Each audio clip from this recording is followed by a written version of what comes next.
तो दोस्तों हम लोग इस लेक्चर में बात करते हैं बैलेंस ऑफ ट्रेड और बैलेंस ऑफ पेमेंट के बीच में क्या डिफरेंस होता है। आपको याद होगा जब मैंने ये चैप्टर पढ़ाना शुरू करा और उसका जो पहले लेक्चर मैंने लिया उसमें मैंने आपको इसके इंडेक्स में एक चीज़ दिखाई थी कि हम ये डिफरेंस जानेंगे यहाँ पर कि बैलेंस ऑफ पेमेंट जो है वो कैसे अलग है बैलेंस ऑफ ट्रेड से।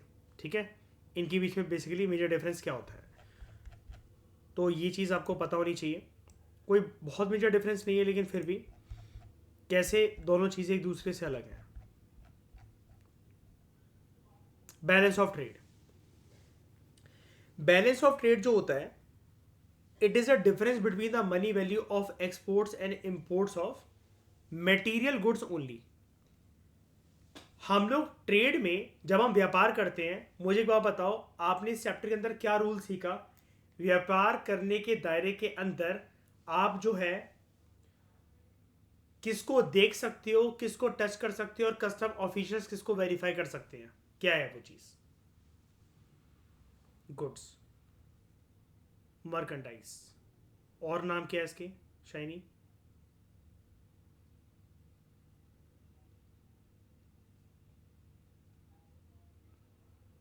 विजिबल आइटम्स और टेंजिबल आइटम्स, यही नाम पढ़े हमने इस चैप्टर के अंदर। कंप्लीट सेट है ये सारे नामों का।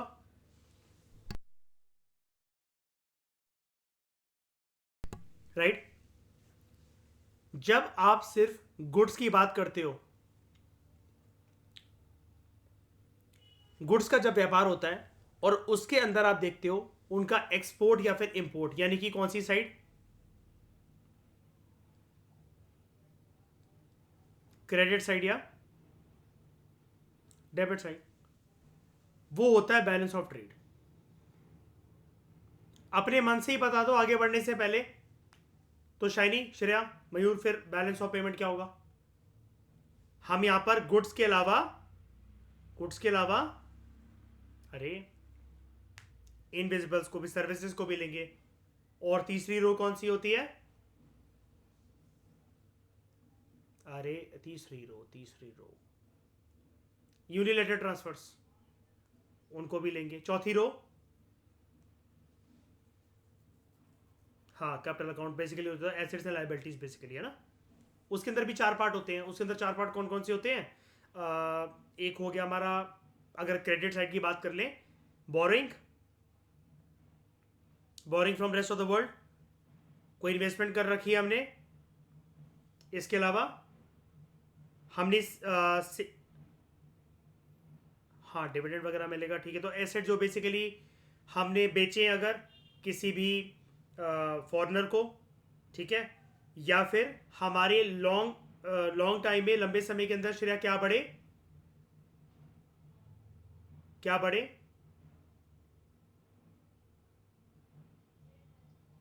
तीन चीजें होती है ना, हाँ, चौथी चीज बताओ।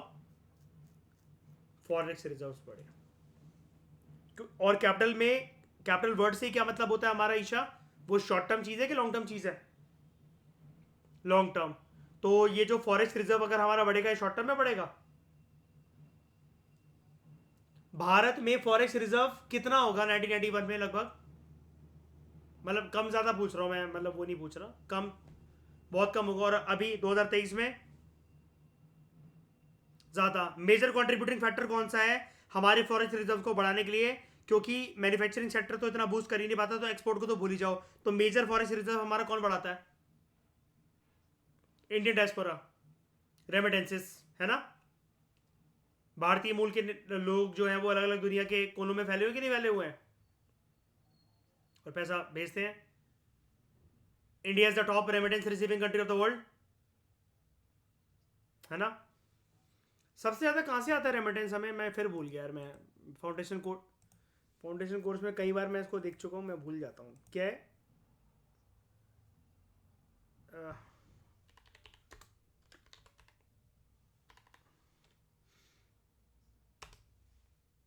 यूएसए, उसके बाद यूएई है।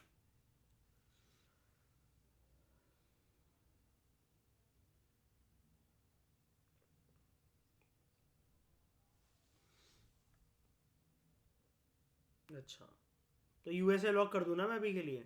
फिर एग्जाम से पहले देख लेंगे बीटी 65 पे क्या आता है। ये तो बदलता रहता है यार 3 3 क्वार्टरली में। इनके बीच में तो रेस चलती रहती है, कभी ये आगे कभी ये आगे। और आपको ये वाली बात पता है ना कि दुबई कोई कंट्री नहीं है, दुबई यूएई का पार्ट है। दुबई कोई कंट्री नहीं होती है ना? यूएई की फुल फॉर्म क्या होती है? United Arab Emirates.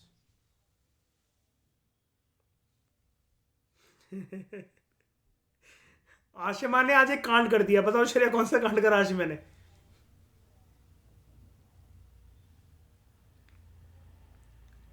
नहीं नहीं, अरे मैं चैप्टर के कंटेक्स्ट में पूछ रहा हूँ। आशिमा हमारे देश का क्या पढ़ा रही है? डेबिट साइड पढ़ा रही है। तो लोग लड़ाई करवाओगे मेरी यार, लेक्चर सुनवा कर उसे। तो balance of trade is the difference between money value of exports and import of material goods called visible items या फिर merchandise during a year. Example of visible items are clothes, shoes, machines. सबको देखा जा सकता है Isha? Touch करा जा सकता है? आपका भाई इसे वेरीफाई कर सकता है ना? कस्टम डिपार्टमेंट में काम करता है, आपने यही बताया था ना? बढ़िया। तो clearly two transactions which determine balance of trade are export and import of goods. जल्दी से मुझे इनकी रो बताओ, जल्दी से रो बताओ। एक्सपोर्ट वाली रो 1 और ये रो 5। Very good. सर्विस की कौन सी होती है? 2 and 6। ये याद रखना, मतलब ये कोई पूछने नहीं वाला कि रो क्या, ये तो हम खुद ही बनाते हैं। लेकिन रेस्ट ऑफ द वर्ल्ड के कुछ पैरामीटर्स हैं, 8 होते हैं ना, तो मतलब लिखे तो ऐसे ही जाएंगे, ऑब्वियस सी बात है। तो आप हमेशा के लिए इन्हीं के ऊपर फोकस करो। ये दिखता नहीं है आई थिंक प्रॉपर तरीके से। 1 2 3 4, ये आपका 5, ये आपका 6, ये 7, ये 8। अगर मैं बात करूं बैलेंस ऑफ ट्रेड की, बैलेंस ऑफ ट्रेड की, तो क्या मैं इसको ऐसा बोल सकता हूं, जब मैं रो 1 और रो 5 को इंक्लूड कर रहा हूं, अगर मैं रो 1 को रो 5 के साथ इक्वेट करने की, बैलेंस करने की कोशिश करूं, इसको मैं क्या बोलूंगा? Balance of balance of visibles या फिर visibles of trade. Visible trade, visibles of trade नहीं, सॉरी, विजिबल ट्रेड।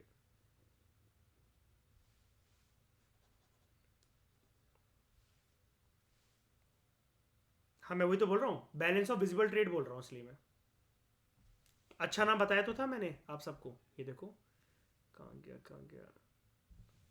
हाँ भैया भैया, मैं बस अच्छे नाम की बात कर रहा हूँ। बैलेंस ऑफ विजिबल ट्रेड, ठीक है, कोई फर्क नहीं पड़ता, कुछ भी बोल लो। लेकिन अगर बात करूँ रोज 2 और 6 को अगर इक्वेट करने की कोशिश करूँ, तो बैलेंस ऑफ इनविजिबल्स या फिर इनविजिबल्स, ये बैलेंस ऑफ सर्विसेज, ठीक है। ये रहा बैलेंस ऑफ इनविजिबल्स, ठीक है। उसके बाद फोकस करो दोबारा इस पे, बैलेंस ऑफ ट्रेड पर। बैलेंस ऑफ ट्रेड बेसिकली एक मनी वैल्यू का डिफरेंस होता है कि एक्सपोर्ट और इंपोर्ट बेसिकली मटेरियल गुड्स का कितना हो रहा है। हमारे वाले केस के अंदर ये जो मनी वैल्यू का जो डिफरेंस निकला इस टेबल के अंदर, ये कितने करोड़ का नुकसान या फायदा निकला? पहला वाला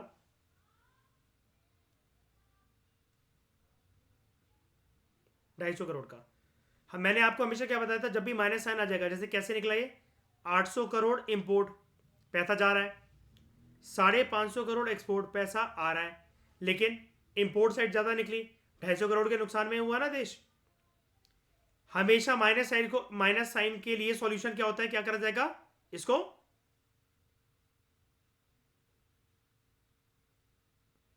ऑफसेट करा जाएगा। और ये चीज सर्विसेज में करने की कोशिश करी गई थी ना। 100 करोड़ का नेट प्रॉफिट कैसे? 150 करोड़ का एक्सपोर्ट, मतलब सर्विसेज का, और 50 करोड़ का इंपोर्ट। नेट प्रॉफिट कितने करोड़ का? 100 करोड़ का। अब जो देश 250 करोड़ के नुकसान में था, अब वो कितने करोड़ के नुकसान में है? 150। अगेन इसको ऑफसेट करा जा रहा है। 100 करोड़ के यूनिलेटरल ट्रांसफर जो है वो हमारे पास आए, 80 करोड़ के हमने बेचे। नेट प्रॉफिट कितना? 20 करोड़। 20 करोड़ को 20 में से माइनस कर देते। अब देश कितने घाटे में? 130 करोड़। उसके बाद 200 करोड़ के कैपिटल रिसीट हमें मिले, 70 करोड़ के हमने दिए। नेट प्रॉफिट कितना देश का? 130 करोड़। अब 130 करोड़ लॉस था, 130 करोड़ हो गया। कंट्री कैसी सिचुएशन में आ गई? No profit no loss. और ये क्या बनेगी? Situation of balance of payment, लेकिन इन टर्म्स ऑफ, आगे चल के एक टर्म आगे, डोंट वरी कंफ्यूज मत हो ना, पहले बता देता हूं। In terms of, very good. तो मेरे पास 12th में इकोनॉमिक्स थी ना? हाँ तभी। ठीक है, बैलेंस ऑफ पेमेंट इक्विलिब्रियम।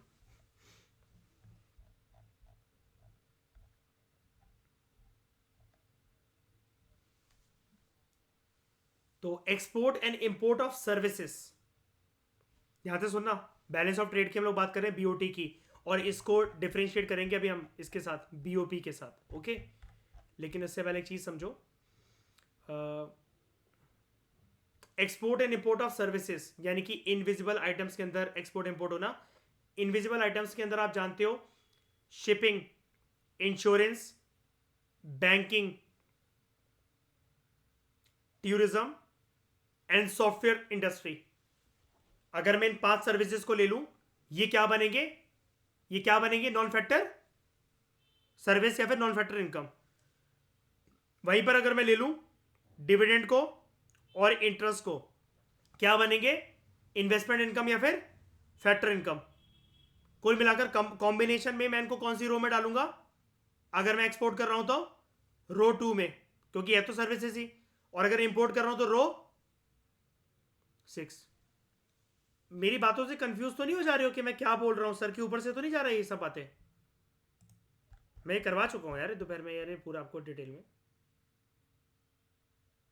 ये पता है ना आपको। ये देखो अभी यहां पर अगर दिखाऊं, मैं ये जो इसकी बात कर रहा हूं सर्विसेज की, नॉन फैक्टर इनकम, देखो मैंने क्या गलत बोला? ये सारी सर्विसेज जो है, shipping, banking, insurance, tourism, software, ये रो 2 का पार्ट है। रो 2 में इन्वेस्टमेंट इनकम भी तो आती है, फैक्टर इनकम जिसको मैं बोल रहा हूं। तो यहां पर क्या है? कोई ब्याज आपके पास आ रहा है, आपने कहीं पर मतलब पैसा फॉरेन कंट्री में इन्वेस्ट करा हुआ है, या फिर किसी और कंट्री के स्टॉक मार्केट के शेयर्स ले रखे हैं। और मैंने दोपहर में आपको एग्जांपल भी दिए 3 शेयर्स के। कौन से एग्जांपल दिए थे ईशा? टेस्ला, एप्पल का और मेटा, यानी कि जो फेसबुक है। ठीक है, दिखाया था ना रियल चार्ट उनका मैंने। तो ये भी कहां पर आ रहा है? देखो ये भी रो 2 का पार्ट है, लेकिन वहीं पर अगर एक्सपोर्ट हो रहा है तो रो 2 का पार्ट है। इन अ कंप्लीटली सिमिलर वे, रो 6 के अंदर बेसिकली वो है कि अगर यहां पर we are not receiving from but we are making to the foreign the services. ये टू एंड फ्रॉम का फर्क हो जाता है ना। हमेशा फ्रॉम वाले में क्या होता है? We receive. टू में क्या होता है? हमारे पैसा जो है वो जाता है। क्लियर है ना जो मैं क्या बोल रहा हूं? पता है ना ये? फिर से समझाऊं? बोल के देखना जरा कोई, फिर से समझाना। तो export and import of services, they are not included. Keyword बस यही है, मेरे को यही समझाना था। They are not included in the concept of balance of trade, but they are treated as separate, but they are treated separately. लेकिन अगर मैं इसके अंदर मान लो जबरदस्ती घुसेड़ने की कोशिश कर दूं, मैं तो बीओटी के कंसेप्ट के अंदर, मैं तो बीओटी के कंसेप्ट के अंदर सर्विसेज को भी डालूंगा। मैं यानी कि इसको क्या बनाने की कोशिश कर रहा हूं फिर? वेरी गुड मयूर, आपने पढ़ा हुआ है 12th में? ये इकोनॉमिक्स थी आपके पास? चलो, फिर भी जिनके पास नहीं थी उनको पल्ले पड़ रहा है ये सब चीजें। क्या हो रहा है ये? मतलब हिंट दी थी थोड़ी थोड़ी नेशनल कम अलग अलग जगह पर। मैं कहता रहता था कि हम पढ़ेंगे पढ़ेंगे पढ़ेंगे, अब वो बोलते बोलते 1 साल हो गया। ठीक है, आज हम बैठे हैं 1 साल बाद। तो they are not included in balance of trade but treated separately. The difference between value of exports and imports is called balance of trade या फिर ट्रेड बैलेंस। यानी कि याद रखना, value of export and import अब यहाँ पर ये एक्सपोर्ट एंड इम्पोर्ट पूरी बात नहीं कह रहा है, गलत कह रहा है हमसे, है ना। Export and import of goods, merchandise, visible items या फिर टेंजिबल आइटम्स। क्योंकि इम्पोर्ट एक्सपोर्ट क्या, ये तो श्रेय उसका भी हो सकता है, सर्विसेज का भी हो सकता है ना।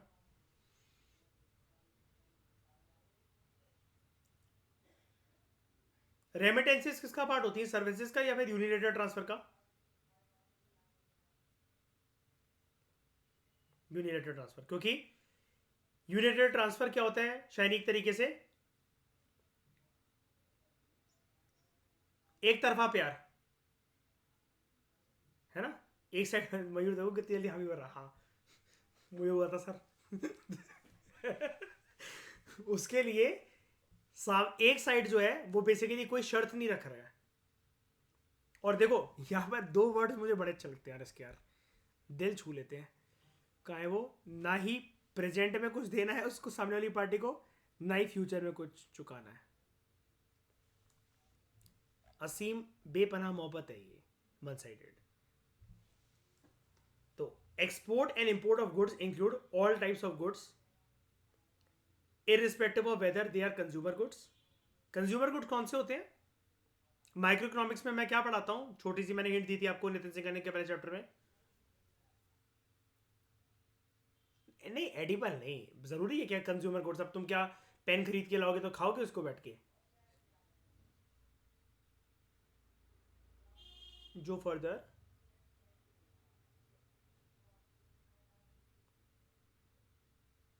वो तो आप फिनिश गुड कह रहे हो, वो फिनिश गुड कह रहे हो, लेकिन आप, लेकिन शायरी आप बताओ इन सबको जरा, कंज्यूमर गुड क्या होते हैं। डायरेक्टली कंज्यूम कर सकते हैं, उसको हमें होल्ड करके नहीं रखना है इन्वेस्टमेंट के लिए, राइट।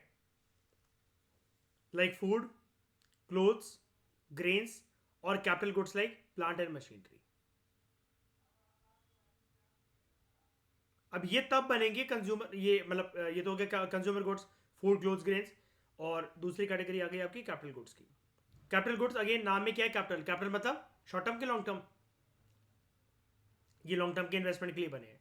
प्लांट मतलब समझ रहे हो ना, ये पौधा वाला प्लांट नहीं है, ये जो पूरा हमको जैसे बायोगैस प्लांट और ये सब सेटअप करते हैं, ऐसे प्लांट की बात हो रही है, ठीक है।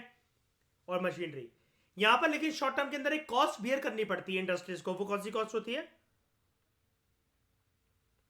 वेयर एंड टीयर का इकोनॉमिक्स में क्या नाम होता है, डी से डेप्रिसिएशन, उसकी वैल्यू कहती है। जैसे गन्ने की मशीन अगर आपने लगवाई है तो गन्ने की मशीन में एक मेजर खर्चा क्या आता है, पट्टा चेंज करवाने का, वही खर्चा होता है बस गन्ने की मशीन का। गाड़ी अगर आपने ली है तो क्या होगा, कुछ इंजन खराब हो सकता है, कभी उसका टायर के अंदर हवा कम हो सकती है, टायर चेंज करवाने पड़ सकते हैं आपको, है ना। या जो भी चीज़ें हैं, जैसे भी आपने उसकी गाड़ी की हालत की बैंड बजाई हो। Remember, export means sending goods abroad to earn foreign exchange. आपको पता नहीं सारी चीज़ों के अंदर हम लोग जो इक्वेट करने की कोशिश करते हैं वो किस टर्म में इक्वेट करने की कोशिश करते हैं, पैसों की टर्म्स में। और पैसे को हम कैसे देखते हैं, यहां पर देख रहे हो, यहां पर चाहे इनफ्लो है चाहे आउटफ्लो है, चाहे इनफ्लो है चाहे आउटफ्लो है, लेकिन we are concern only about foreign exchange. Forex reserve हमारे बढ़ने चाहिए, तब वो साइड कैसी होगी, क्रेडिट साइड। अदरवाइज अगर वो फॉरेक्स रिजर्व कम हो रहे हैं तो वो डेबिट साइड। दुबई का आईफोन वाला एग्जांपल याद है दोपहर की क्लास से, ठीक है। तो export means sending goods abroad to earn foreign exchange, whereas import means buying goods from abroad and paying in foreign exchange. Exports को इनकम की तरह कंसिडर करा जाता है और इंपोर्ट्स को as expenditure. It only includes, again balance of trade के अंदर वो आपसे राइटर बार बार ये कह रहा है, it includes only visible items and does not consider exchange of services. Again मैं एक बात रिपीट कर रहा हूं, अगर मैं सर्विस को जबरदस्ती ठूसने की कोशिश करूंगा यहां पर तो वो क्या बन जाएगा, balance of payment. Major difference मुझे जरा मयूर समझाओ बैलेंस ऑफ ट्रेड और बैलेंस ऑफ पेमेंट के बीच में। मेजर डिफरेंस मतलब हालांकि अभी आगे आएगा, लेकिन मेजर आप बता दो मुझे ज़रा कि आपने क्या समझा इससे, जल्दी बताओ, कोई भी बता दो।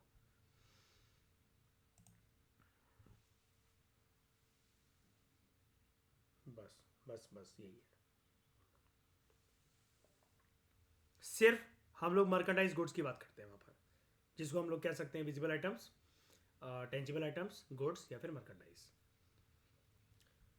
अब एक और बात मुझे बताओ, ये बैलेंस ऑफ ट्रेड जो है, इसमें से अगर मुझे बैलेंस ऑफ ट्रेड अगर छांटना हो, मैं कहाँ जाऊँ, क्या करूँ मैं, क्या करूँ मैं यहाँ पर? इस टेबल में से मुझे सिर्फ बीओटी निकालना है, क्या करूँ मैं? रो वन और रो फाइव, इतने पार्ट को ले लूँ मैं?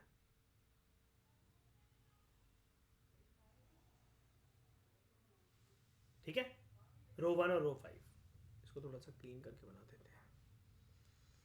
रो वन और row five,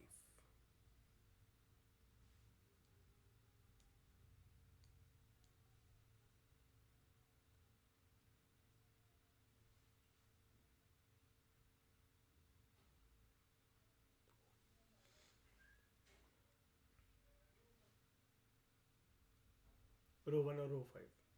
export of goods, import of goods, keyword है credit side export, debit side import. हमारे वाले केस में, हमारा वाले केस पे अभी हम आते हैं, पहले हेडिंग देख लो जरा इसकी आप लोग। सरप्लस या डेफिसिट में हो सकता है बीओटी। हमारे वाले केस के अंदर ये 250 करोड़ क्या निकला था, ये सरप्लस था या फिर डेफिसिट था? डेफिसिट था। वो अलग बात है कि हम ऑफसेट वॉफसेट करें, वो तो स्ट्रैटेजी है ना कि ऑफसेट करा जाएगा, अब जरूरी नहीं कि हो ही जाएगा ऑफसेट, लेकिन हमने कोशिश करी, होते होते होते वो ऑफसेट हो ही गया और इक्विलिब्रियम कंडीशन पे पहुंच गया। ऐसा जरूरी तो नहीं है, लेकिन चाइना के साथ हमेशा हमारा बीओटी कैसा रहता है, मैं बीओटी की बात कर रहा हूं, बैलेंस ऑफ ट्रेड की बात कर रहा हूं, कैसा रहता है? क्यों रहता है, क्यों रहता है, क्यों रहता है, ये भी बताओ।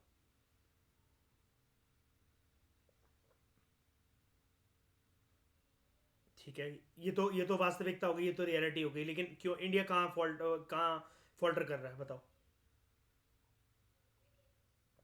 टर्शरी सेक्टर, थप्पड़ मारना अपने जरा।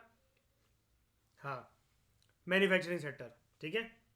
सर्विसेज ही तो नहीं चाहिए चाइना को, चाइना को चाहिए लोग, आबादी, जो कि रोजगार उनको मिले, है ना। चाइना पता है इस हद तक पागल है मैन्युफैक्चरिंग सेक्टर के लिए। जिन देशों में जाता है ना, जैसे अफ्रीका में किसी ने बुलाया, किसी देश ने कि ब्लैक गोल्ड की माइन मिली है, या फिर किसी चीज़ की डायमंड की खुदाई करनी है, कुछ भी करना है, लैटिन अमेरिकन कंट्रीज भी उसको बुलाती हैं। आपने पढ़ा था करंट अफेयर का आर्टिकल आप लोगों ने मेरे साथ, ये अपने बंदे लेके पहुंच जाता है वहां पर। फिर वो कंट्रीज फिर वो कंट्रीज बार्गेनिंग करती हैं इससे कि यार एटलीस्ट यार हमारे लोगों को रख लो यार, मतलब काम ही मिल जाएगा उन्हें, लंबे समय का प्रोजेक्ट है, 5-10 साल 15 साल तक चलेगा, हमारे बंदों को रख लो। तो चाइना फिर उसमें नेगोशिएट करवाने की कोशिश करता है कि चलो ठीक है, 80% लेबर तुम्हारे, 20% हमारे, ये गेम भी खेलता है चाइना, मतलब इस हद तक पागल है चाइना कि अपने बंदों को मतलब बाहर भी नौकरी दिलवा रहा है। हमारे देश में सरकार का बस चले वो तो निंदा हो जाएगी। करंट गवर्नमेंट का मन नहीं है मयूर मनरेगा को कंटिन्यू करने का, वो तो चुनाव की बात आ जाएगी, फिर बात ही है। हाँ हाँ, बीच में क्या बोल रहे थे आप बताओ।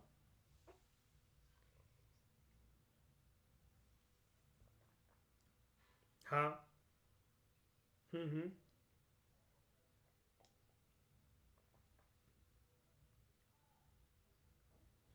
हाँ,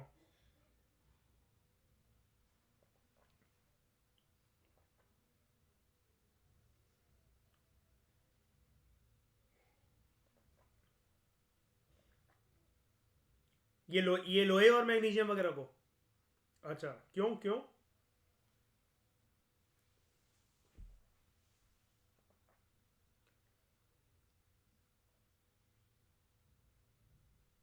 अच्छा अच्छा, पॉलिसी है।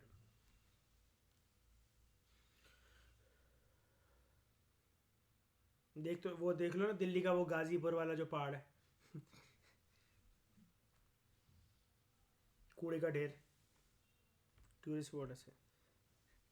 मैं बचपन में क्या मैं बचपन में कहता था अपने टीचर को, मैं कहा मैं ग्वालियर से आता है, मैं ग्वालियर से आता हूँ, मैंने कहा मैंने रास्ते में देखा दिल्ली में आप कहते हो पहाड़ नहीं होते, होते हैं। कहीं कहाँ होते हैं, मैंने कहा आप चलना मेरे साथ। बड़े होके पता लगा कूड़े का ढेर है, टीचर मर जाएगी वहाँ जाके।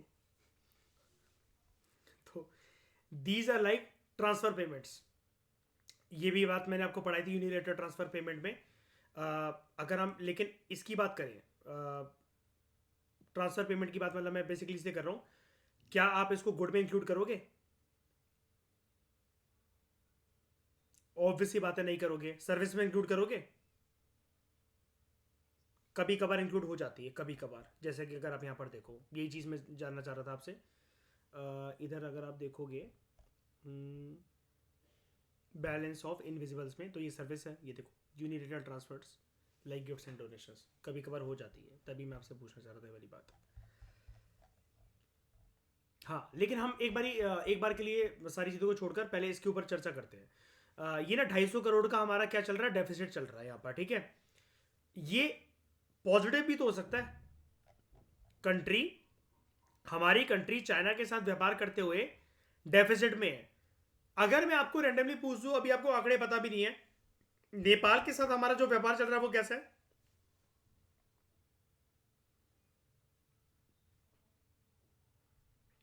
सरप्लस है।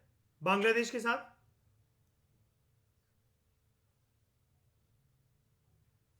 श्रीलंका के साथ सरप्लस में है। बांग्लादेश ने, याद रखना, एक चीज में महारत हासिल कर ली है, और इंडिया का व्यापार उसके साथ सरप्लस में कम रहता है, कम रहता है, कम। पता है किस चीज में? कोई बता सकता है मुझे इसका आंसर? शाबाश, शाबाश। चलो पहली बार मैं तुमसे बोल सकता हूं अपने आप को प्यार करो, थप्पड़ मत मारो। टेक्सटाइल्स बहुत बड़ा एंगल है, बहुत बड़ा एंगल। मतलब इसका जो काम था ना एंशियंट टाइम में, कौन सी क्या जाता था वो उसके, हाँ, डक्काई मुस्लिम, उधर से होते होते वो ट्रेडिशनल चीजों को रिवाइव कर रहा है। प्लस जो हमारे देश में जरी वाले काम नहीं होते हैं, जो कढ़ाई का काम होता है, जरी का काम होता है, ये हमारे Indian textile manufacturers Bangladeshi manufacturer से सीख रहे हैं। और आपको पता ना बांग्लादेश बहुत प्रचलित है दुनिया में, अगर नहीं जानते हो चलो मैं बताता हूं। वहां पर कैपिटल इंटेंसिव सेक्टर डेवलप हो सकता है, लेकिन बांग्लादेशी सरकार उसको, इसमें आपको पता होगा, अवॉइड करती है। जो टेक्सटाइल जो काम है वो जनरली हाथों से हो, वो ज्यादा बढ़िया है। जैसे मध्य प्रदेश में क्या इंडस्ट्रियल सेटअप की कमी है? भोपाल, इंदौर, देवास, यहां पर कमी है इंडस्ट्रियल सेटअप की? नहीं ना। लेकिन फिर भी चंदेरी साड़ी का जो काम होता है चंदेरी डिस्ट्रिक्ट में, वो किससे होता है? जिसके ऊपर मूवी भी आई थी वरुण धवन और अनुष्का शर्मा की, सुई धागा। वो किससे होता है? हाथों से होता है। और यही करते करते उसको क्या मिल गया, चंदेरी साड़ी को? GI tag. काला चिकन खाया कभी? मध्य प्रदेश में मिलता है। कौन सा मुर्गा? कड़कनाथ मुर्गा। अगेन कौन सा टैग है? GI tag. जीआई टैग का कंसेप्ट कौन से ऑर्गेनाइजेशन से आया था? काफी बार बता चुका हूं भाई, हद हो गई। WTO, ठीक है। ऐसे निकलते हैं आंसर है, अभी गाली पड़ेगी बस।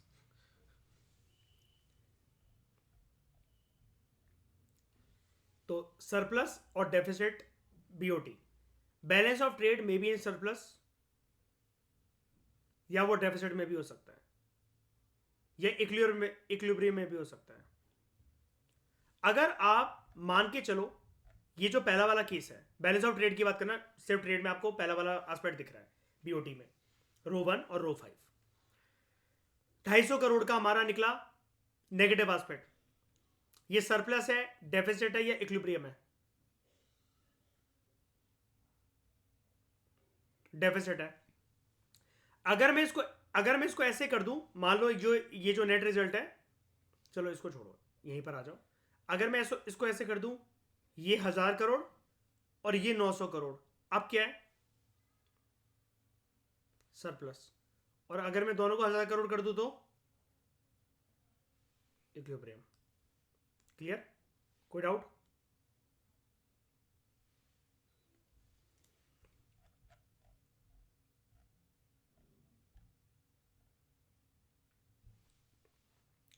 तो if value of export of goods visible item is more than value of import of goods visible items, यहां पर बार बार विजिबल आइटम क्यों बोला जा रहा है? बिकॉज बात सिर्फ किसकी हो रही है? गुड्स की, सिर्फ गुड्स की। सर्विसेज यहां पर आएंगी किसी भी केस में। सिर्फ एक सर्विस डाल दें ईशा, सिर्फ एक, प्लीज सिर्फ एक। हाँ ठीक है, ये सुनना चाहता था मैं। तो balance of trade is said to be positive और फेवरेबल। ठीक है, कब फेवरेबल होगा? जब एक्सपोर्ट ज्यादा हो इम्पोर्ट से।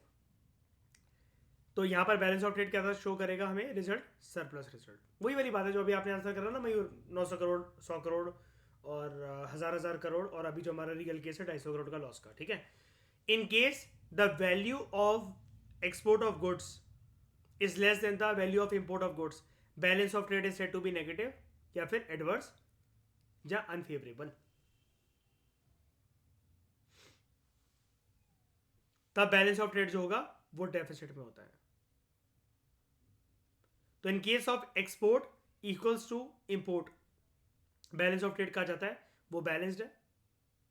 समझ रहे हो? बैलेंस ऑफ ट्रेड बैलेंस्ड है या फिर वो इक्विलिब्रियम के अंदर है।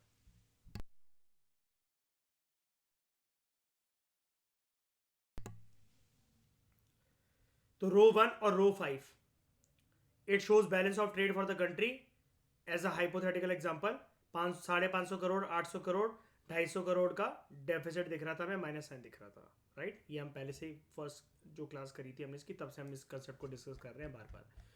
और आप चाहो तो इन्हीं को रट्टा मारकर, ये अच्छे एग्जांपल है, ये नंबर्स को रट्टा मारकर आप जो है नीचे बैलेंस भी दिखा सकते हो एग्जाम के अंदर, और एक एक रो को एग्जांपल के तौर पर यूज़ करते हुए आप BOT, BOP, balance of visibles, balance of invisibles, unilateral transfers और कैपिटल अकाउंट और करंट अकाउंट, ये आप सारी चीज़ें दिखा सकते हो यहाँ पर। तो बेटर ये है कि आप इसका रट्टा मार लो ये सारे नंबर्स का, और एंड में जाकर इनको पॉजिटिव करके दिखा दो, तो आपका टाइम बच जाएगा एग्जाम के अंदर, इन केस अगर कोई मेंस का क्वेश्चन अगर ऐसा आता है तो।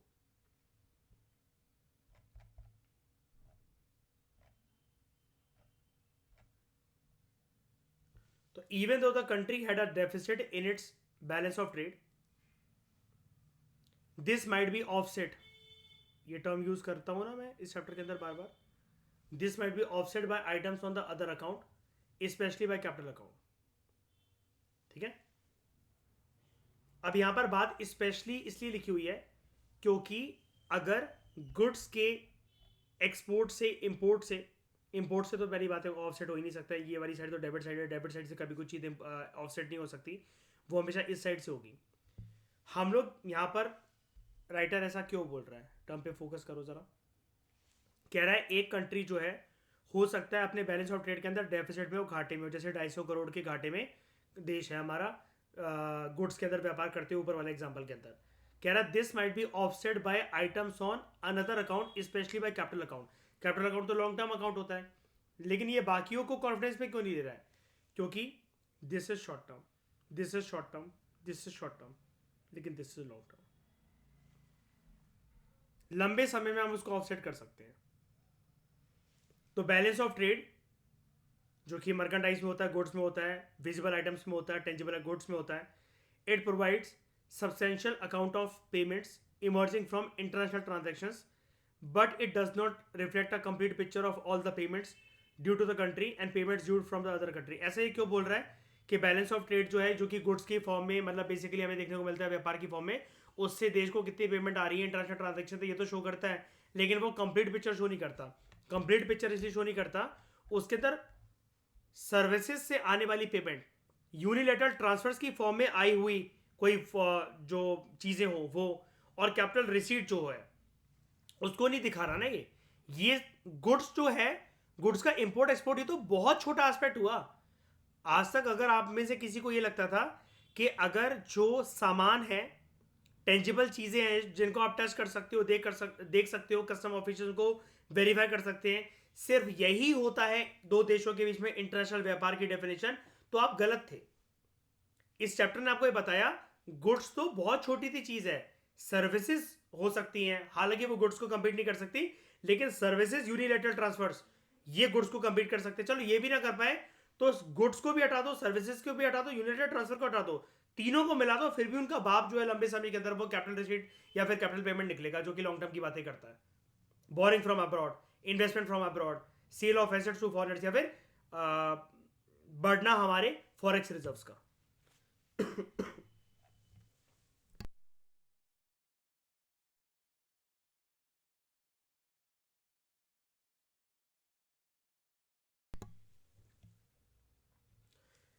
अब इसके लिए बैलेंस ऑफ ट्रेड जो है उसका कंसेप्ट हमारे लिए छोटा पड़ जाता है, हमें फिर एक ब्रॉडर कंसेप्ट की आवश्यकता होती है बैलेंस ऑफ पेमेंट अकाउंट की।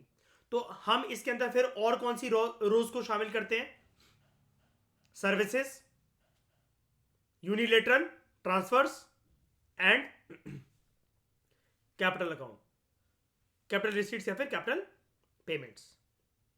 क्योंकि देखा जाएगा ना बैलेंस ऑफ पेमेंट अकाउंट के अंदर ईशा दोनों साइड को देखा जाएगा। एंश्रिया कैपिटल जो ये होता है, कैपिटल अकाउंट जो होता है, कैपिटल रिसीट जो होता है, इसके फर्दर या फिर कैपिटल पेमेंट के फर्दर चार पार्ट कौन से होते हैं?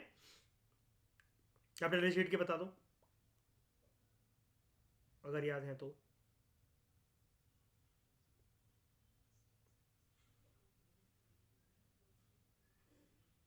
अरे मैं ये क्या कह रहा हूं, मैं कह रहा हूं कैपिटल रिसीट के फर्दर जो चार पार्ट्स होते हैं उसको बताओ लॉन्ग टर्म। हाँ तो कौन से हो गए वो? बोरोइंग, हाँ हाँ, परचेजिंग या फिर selling, sorry sorry sorry, selling, selling, sale करेंगे ना हम लोग उनको एसेट्स अपने फॉरेनर्स को, वो हमसे खरीदेंगे तभी तो हमें पैसे मिलेंगे।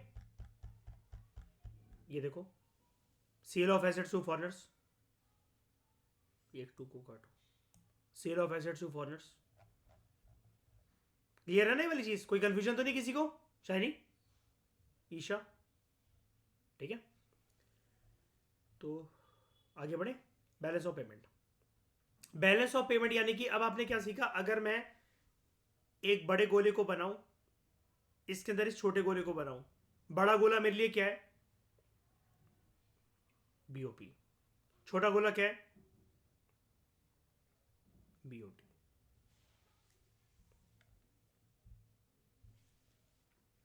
Balance of payment is the difference between countries inflow and outflow of foreign exchange in a fiscal year. In other words, it is a systematic record of countries' receipts and payments of foreign exchange in international economic transactions during a specific period of time. और ये international economic transactions जो है shiny किसके बीच में होती हैं? ईशा, श्रेया, किसके बीच में होती हैं शाइनी ये? अरे यार, normal residents and row, rest of the world, rest of the world. Rest of the world हम किसको कहते हैं श्रेया? बताओ हम सबको किसको कहते हैं रो? वो कंट्री हो सकती है कोई और, वो एक से ज्यादा कंट्रीज हो सकती हैं, कोई इंटरनेशनल इकोनॉमिक इंस्टीट्यूशन भी हो सकता है, राइट? पूरी कंट्री को कोई एक बंदा तो लोन नहीं दे देगा ना, ठीक है। तो balance of payment is a wider concept as compare to balance of trade, because balance of trade is just one of the four components of balance of payment. कौन सा one of the four component? कौन सा? कौन सा वाला? सिर्फ goods वाला। Very good, सिर्फ गुड्स वाला। Thus, balance of payment represents a wider and better picture of a country's international transactions than balance of trade. हर एक जो ट्रांजेक्शन है it is entered either on the credit और on the debit side of BOP, ठीक है। अगर वो credit side में है तो कौन सी साइड होगी? एक्सपोर्ट की इंपोर्ट?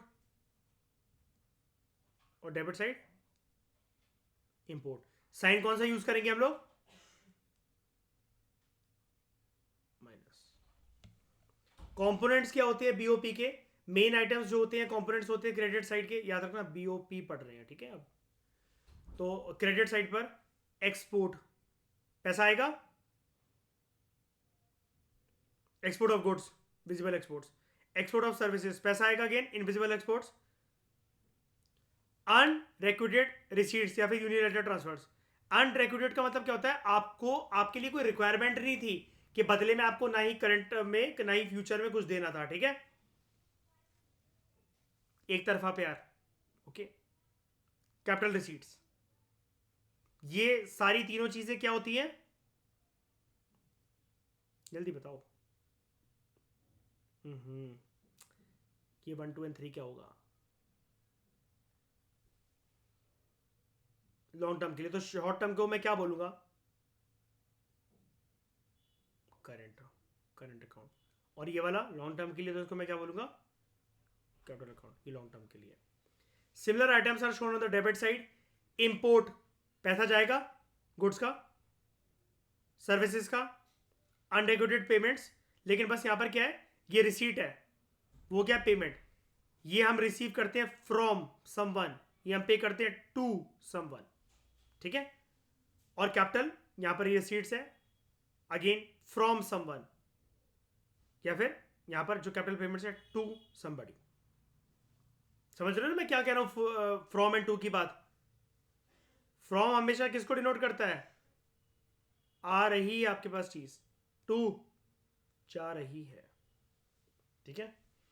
ये होता है प्लस साइड, ये होती है माइनस साइड। तो हाँ, इसके जो शुरू के 3 पार्ट हैं,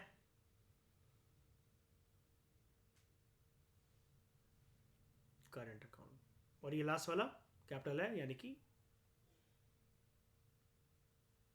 लॉन्ग टर्म को शो कर रहा है। और वो कह रहे हैं हम पहले पढ़ चुके हैं, और डेफिनेटली हम लोग ये सारी चीज़ें बिल्कुल पढ़ चुके हैं, ठीक है। Export and import of goods, services, rented and receipt, यानी कि export and import of services, जिसके अंदर नॉन फैक्टर इनकम आती है, इन्वेस्टमेंट इनकम आती है, दोनों की दोनों रो 2 और रो 6 का पार्ट होते हैं। बैलेंस ऑफ इनविजिबल्स होता है ये सर्विसेज वाला, बैलेंस ऑफ विजिबल्स या फिर बैलेंस ऑफ ट्रेड होता है। अभी आपने बीओटी का कंसेप्ट देखा, आज की क्लास से स्टार्ट हुई है, अभी की क्लास, वो होता है गुड्स की फॉर्म में। फिर यूनिलेटरल ट्रांसफर्स, और ये from and to the rest of the world होता है। And capital receipts and payments, ये लॉन्ग टर्म की बात होती है, जहाँ पर हम लोग एक कंट्री के एसेट्स या फिर लाइबिलिटीज को देखते हैं, ओके। क्लियर है ना? मैं जल्दी जल्दी में कुछ वो तो नहीं बोल गया जो आपके पल्ले ना पड़ाओ, अभी जो मैंने बात बोली, सही है ना? मतलब रिवाइज करोगे तो पल्ले पड़ जाएगा ना, बस इतना है ना, इतना कॉन्फिडेंस है। इसको हाल के हाल ही निपटा लेना इस चैप्टर को, ठीक है। बाद में क्योंकि बैठोगे ना तो ये आपकी कन्फ्यूजन बढ़ा देगा ये चैप्टर फिर ये। और अब आपके पास, मैं नहीं मानता कि एग्ज़ाम तक इतना टाइम है कि आप बार बार मेरी वीडियोस को देख देख कर पढ़ सको। एक बारी थॉरोली अच्छे से पूरा फोकस लगाकर अपने फ़ोन वगैरह को, लैपटॉप को, जो भी शोर शराबा है उसको करके मेरे लेक्चर्स या तो लाइव या फिर रिकॉर्डेड 1 2 बारी अटेंड कर लिया करो।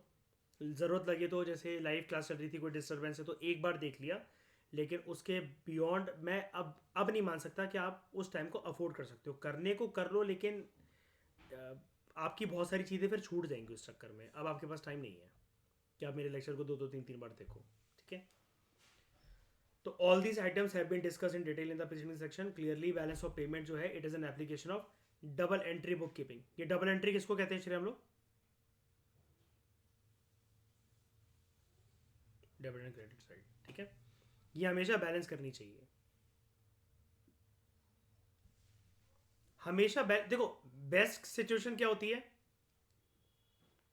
इक्विलिब्रियम, सॉरी, बेस्ट सिचुएशन होती है सरप्लस। सरप्लस ना हो तो second best situation equilibrium. Avoidable कौन सी?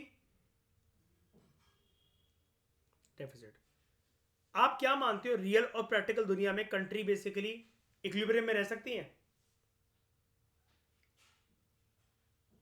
सरप्लस में हमेशा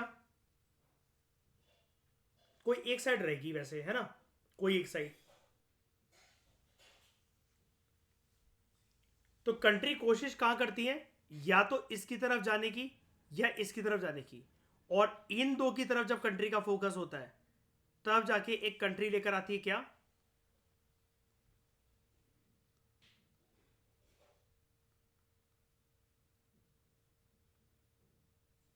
बेटर इकोनॉमिक प्लानिंग। लंबे समय के लिए लेकर आनी है तो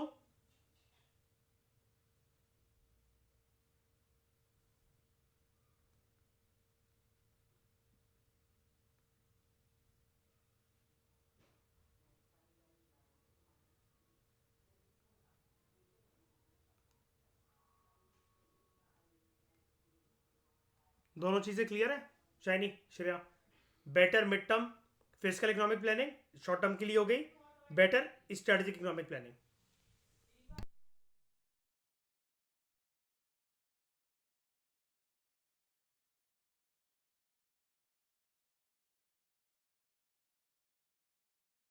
तो balance of payment will always be in equilibrium.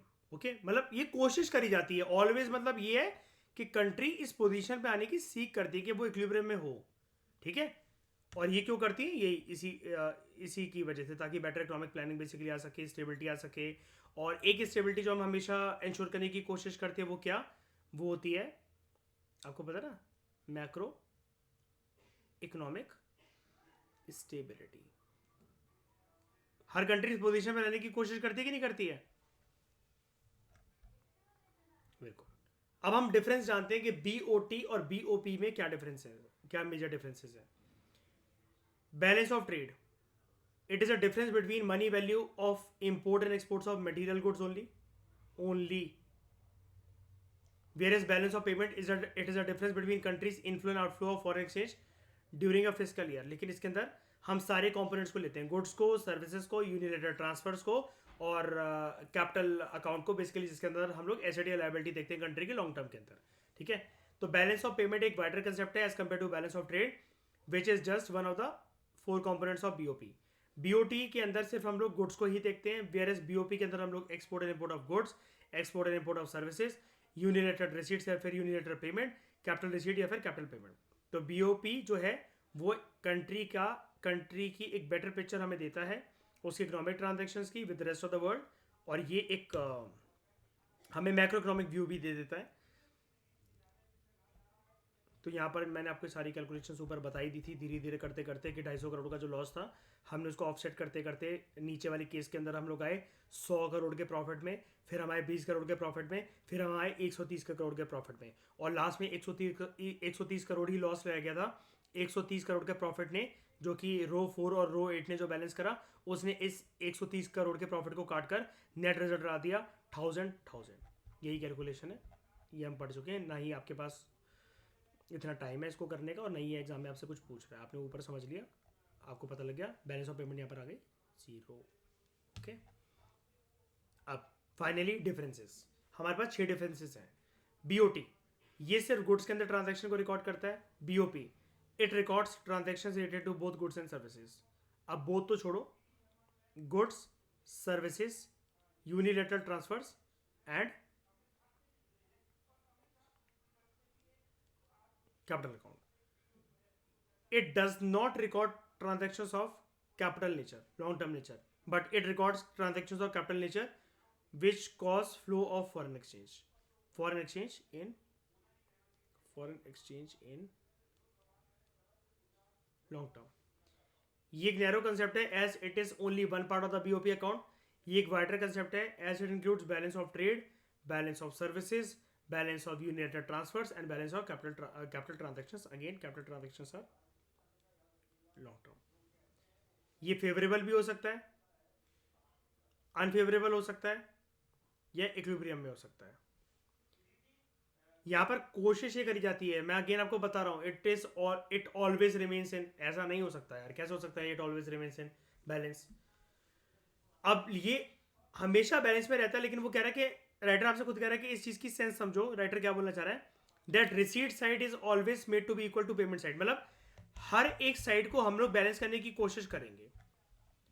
यहां पर अगर माइनस हुआ है ना ये, तो हम क्या कोशिश करेंगे, इसको ऑफसेट करने की। यहां पर क्या था, ये पॉजिटिव था, गुड, ये पॉजिटिव था, गुड, ये पॉजिटिव था, गुड, ये जो है ये नेगेटिव हुआ। तो हमें फोकस किस पे करना है, मैन्युफैक्चरिंग सेक्टर पर या फिर सेकेंडरी सेक्टर पर। ऐसे करके ये बोलना चाह रहा है वो आपसे। ठीक है, यानी कि जो जो जिस चीज में हमें, जिस साइड में हमें डेफिसिट देखने को मिल रहा है, तो हमें कमी पता लग जाएगी ना शायद कि हमें करना क्या है बेसिकली वहां पर, है ना ईशा? कंट्री को अपनी पॉलिसी मेकिंग कहाँ करनी है? जैसे गुड्स की फॉर्म में श्रेया 250 करोड़ बहुत होते हैं यार, 250 करोड़ ही नेगेटिव दिख रहे हैं और वो लगातार दिख रहे हैं चाइना के साथ, तो साफ दिख रहा है ना कि उनका मैन्युफैक्चरिंग सेक्टर बहुत अच्छा है, हमारा नहीं है इतना भी स्ट्रॉन्ग, हम नहीं कर पा रहे इतना ज्यादा। Made in India goods China के अंदर कम जा रहे हैं, लेकिन मेड इन चाइना जो गुड्स हैं वो इंडिया के अंदर ज्यादा डंप हो रहे हैं, है ना? उसके बाद कंट्री को अगर ना बेचने भी नहीं है ना, कंट्री को अगर अपने गुड्स दूसरी कंट्री के अंदर बेचने भी नहीं है ना, मेड इन इंडिया गुड्स वगैरह वो करके, तो एटलीस्ट कंट्री अपने आप को सक्षम तो बना ले, सक्षम तो बना ले, अपने देश में कम से कम वो चीज प्रोड्यूस तो कर सके। तो डेफिसिट इन बीओटी, अगर बैलेंस ऑफ ट्रेड के अंदर कोई भी घाटा होता है, it can be met by balance of payment. कैसे? 250 करोड़ का ये जो घाटा था, ये किसने ऑफसेट करवाया?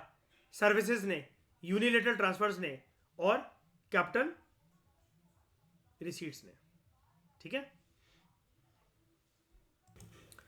उसके बाद deficit in BOT can be met by BOP, और deficit in BOP can not be met through BOT. हाँ, मैं आपको एक ऊपर चीज बता रहा था,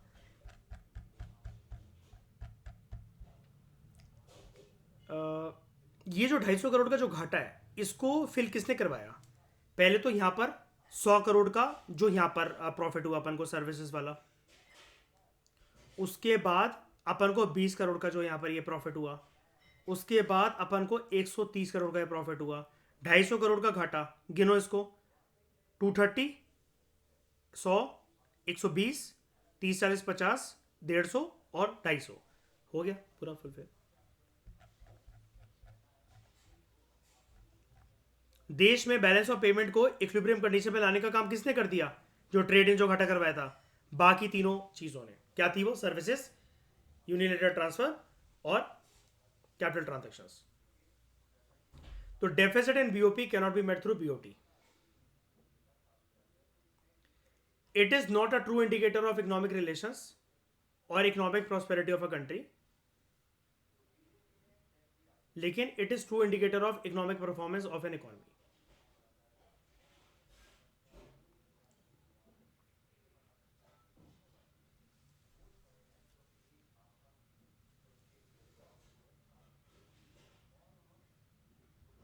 it is not a true indicator of economic relations या फिर economic prosperity of a country,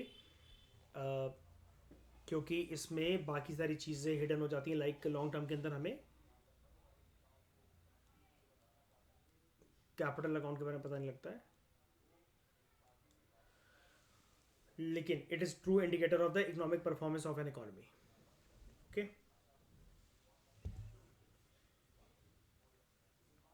तो इस डिस्कशन में दोस्तों फिलहाल इतना ही। Thank you very much for discussion.